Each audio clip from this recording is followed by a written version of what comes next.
Hello everyone, I'm Jack Fisher and welcome to my world.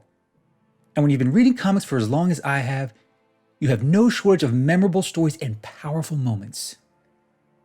Some happen over the course of a lengthy graphic novel, like Watchmen. Some happen within a single page, like the death of Gwen Stacy in Amazing Spider-Man. But these are all special moments in the life of a comic book fan. And I can attest that we all cherish these moments immensely. But among all the moments I've enjoyed as a fan over the years, one of my favorites is when we find that one special comic that leaves an indelible mark. Now, I've highlighted plenty of great comics on this channel through my Jack's Comics Gem series. But most of those comics are usually multi-issue arcs that tell a full story. And most single issues are only a small part of that story. And you usually don't get the full impact of that story until it's over, after however many issues make up that particular arc. But every now and then, there's still a single issue that manages to have that impact, even if it's just the first part of a much larger story. It just grabs you in a special way, leaving us, the readers, with an impression that we just experienced something remarkable. And it's these issues that often make being a comic book fan so rewarding. Throughout my life, I've read a handful of remarkable single issues. Some are actually sealed in special casings within my collection. Others are signed, framed, and mounted on my wall. And for this video, I want to highlight one such comic, Ms. Marvel #1 by G. Willow Wilson. It was the single comic that made me a lifetime fan of Kamala Khan. It was also the start of an incredible ascendance of a character, one who has already become iconic in her own right. And with her upcoming TV show set to debut, I think the time is right to revisit that first special issue that made Kamala Khan a star. Now, before I go over the meat of this issue, I want to offer a little context. I mentioned in a previous video how I became a fan of Ms. Marvel, but I think that experience needs a bit more detail. And this single issue is a big part of that detail. Because I can still remember the day I read this comic so clearly. It was a cold Wednesday morning, and as it just so happened, it was a pretty light week in terms of comics. You see, I always have a budget for new comics every week, and on many occasions, I go over that budget. And I often have to make up for that in some other way down the line. But every now and then, there's a week where I have a few extra bucks to spend. And on that fateful Wednesday, it happened to be the date that Ms. Marvel #1 came out. Now, I wasn't wholly unaware of this comic.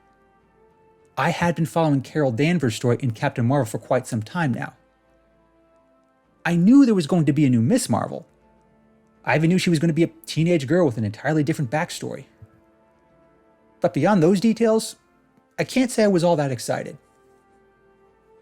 At the same time, though, I was curious. And since I had an extra $4 to splurge, I bought the issue on Comixology. So, with a fresh cup of coffee in hand, I sat down to read it. And the experience that unfolded afterwards is indelibly locked in my memory for all the right reasons. The comic itself doesn't start off with a major crime, an action, or your typical superhero stunt. It just shows Kamala Khan and her friends hanging out at the Circle Q. She's not doing anything too extraordinary. She's just commenting on the forbidden foods of her religion and chatting with her friends, Nakia and Bruno. It's a simple exchange, but one that immediately tells you something about Kamala. She's an outsider, a young Muslim girl living in America, surrounded by all these things that just don't fit with her background. She's certainly curious and intrigued by these things, more so than her friend Nakia, but she's not overly eager to embrace them, even though she considers herself a full-blooded American. Then, a girl named Zoe enters the picture. She's loud, obnoxious, and a tad bit condescending. Basically your stereotypical popular girl, who's never had to worry about not fitting in. She mentions an upcoming party at the waterfront, and she makes a horribly insensitive comment about Nakia's headscarf. She's really not meant to come off as likable in the slightest, but she still draws envy from Kamala. And it's an understandable envy too. We already know she feels out of place, But Zoe is the polar opposite. And Kamala longs for that, like so many other teenagers do, even when it comes in the form of an annoying ditzy blonde. So we're just a few pages in, and we already know about Kamala's insecurities. But in the next few pages, we also learn about her passions. And like many of those reading this very issue, her passion is superheroes. She loves talking about them. She loves writing about them. We even get a glimpse of her fan fiction, which looks and feels exactly like what you would expect a teenage girl to write. It's so fanciful and over the top, but it's fun. And it clearly means a lot to Kamala, even when her mother doesn't understand it in the very next page. Kamala's love of superheroes sets her apart even more from her family. When we join them at the dinner table, we find a family that's as loving and traditional as they come. Kamala's parents are hardworking, dedicated immigrants. Her elder brother, Amir, takes his Muslim faith very seriously, much more seriously than Kamala. Both he and her parents are just so different from her, and yet they seem to have a place in this crazy world. They know who they are and where they stand. But Kamala, she's just not on the same page as them. And when she asks her father out going to the party at the waterfront, he tells her no, like any traditional parent would to their 16-year-old daughter. And naturally, Kamala is upset, like any 16-year-old girl would be. But it's in her reaction where Kamala Khan, the character, really spoke to me personally. Because as she's fuming angrily about the situation, she has this moment where she wonders why. Why does she not fit in anywhere? Not at school, not at home, anywhere. She laments how she doesn't get to do what other girls her age do in Jersey City. That she's the one who looks different, eats different foods, and comes from a different culture.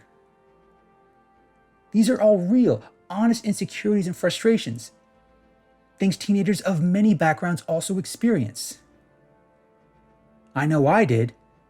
And that moment where Kamala is just talking to herself in the mirror, I've actually done that. I had many moments like that as a teenager. Moments where I lament at who I am and where I fit in. Hell, I don't know any teenager who hasn't had that kind of moment. And this is something I really hadn't seen much with teenage superheroes over the years. All too often, teenage heroes are either sidekicks or have some sort of wildly unique backstory. But Kamala was different.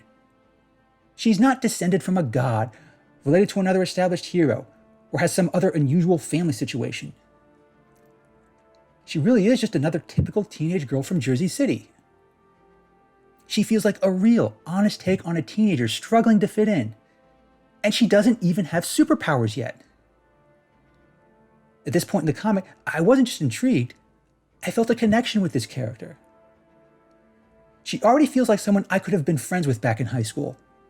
And not just because we're both fans of superheroes.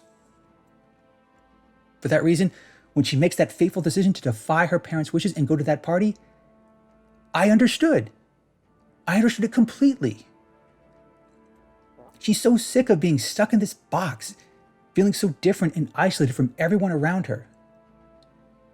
She wants to feel like she's not just some weird outsider who doesn't fit in with anyone. She wants to be a part of something bigger. Yes, it's an impulsive, irrational decision, but one we would totally expect from a teenage girl. And almost immediately after she arrives at the party, she feels out of place even more. She still tries to mingle. She even unknowingly drinks alcohol, a product of a major dick move from one of Zoe's friends. It leaves Kamala angry and embarrassed. Even when her friend Bruno tries to help her, she's just all the more frustrated. And you know what? I get that frustration. I think 95% of all teenagers do. Again, Kamala is just seeking what we all seek, a sense of belonging. But when you're an outsider in so many ways, when you look different, act different, and come from a non-traditional background, it's not just difficult to fit in, it feels impossible.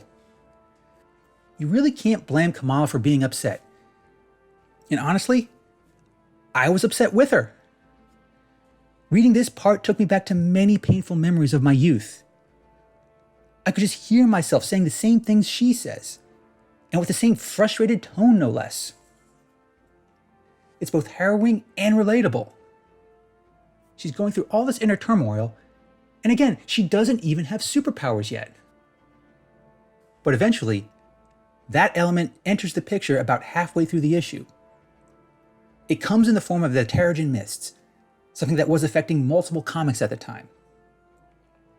Kamala just happened to be one of them, but it was her circumstances that made this encounter unique. Remember, the only reason she's in the path of the Mists in the first place is because she chose to sneak out. She defied her parents' wishes because she wanted a taste of a normal life. And yet, it still didn't feel right. It didn't go the way she thought it would. Now, here she is, caught up in these mysterious mists, all because of that choice. And when it hits her, things get a lot less real, but in a good way. We suddenly find ourselves in Kamala's fanciful world, the same world that she so lovingly wrote about earlier in her fan fiction. She's standing before her favorite heroes, and they have this important message for her. She's at a crossroads. She thought disobeying her parents and going to some forbidden party would change things for the better. She thought more would accept her, but that didn't happen. They just laughed at her, seeing her as this weird outsider, this poor minority girl who would never fit in. It hurt, but that wasn't her only reason for doing what she did. She's trying to be someone other than that weird foreign girl who loves superheroes. She even laments that she doesn't know what she is or who she's supposed to be. And again, I've said those exact same words, both to myself and to close friends. These aren't just the words of an aspiring superhero. They're the words of so many other real teenagers. But unlike most teenagers, Kamala has a chance to be something more. And through the power of these mists, she seeks to be her favorite hero. She wants to be the confident, strong, butt-kicking superhero she idolizes, complete with a politically incorrect costume. And thanks to the mists, she gets that chance. But before her choice is sealed, she gets one last message. It's not going to turn out the way she thinks. That's an important message that most teenagers get whenever opportunities arrive. And they often have to learn that lesson the hard way. Finally, when Kamala emerges from the mists, now in the form of old-school Miss Marvel, it's clear there's no turning back now. She wakes up and suddenly she's someone so much more than a Pakistani teenage girl from Jersey City. And already she knows this is different. This is not a dream come true or a plot from one of her fan fiction stories. This is real. This is her story now, her own hero's journey. Where it goes from here is up to her, and she's not the least bit sure of how to go about it. Now, by the time I got to this final page, I was already a fan of Kamala Khan. I distinctly remember agonizing over there not being more to the story. I also remembered reading this issue again just to be sure that what I experienced wasn't a fluke. And I confirmed it was real. This issue really was that special. Almost immediately, I went back onto Comixology and looked for when the next issue would come out. And I pre-ordered it in a heartbeat. I couldn't remember being so excited for a second issue for any series, let alone one I just bought on a whim. And in the issues that followed, I only grew to love Kamala Khan even more. But still, it all started with this one fateful issue. Everything that made her special, both to me and to so many other Miss Marvel fans, it all first manifested within these pages. They told us who Kamala was, what made her unique, and how she became a superhero. I didn't expect to be so captivated by that story, but I'm so glad that I was.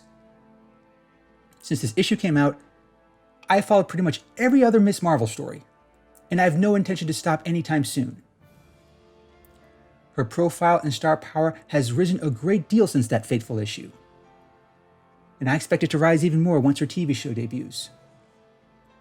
But no matter how that show turns out, this remarkable comic, Miss Marvel #1, will always have a special place in my heart.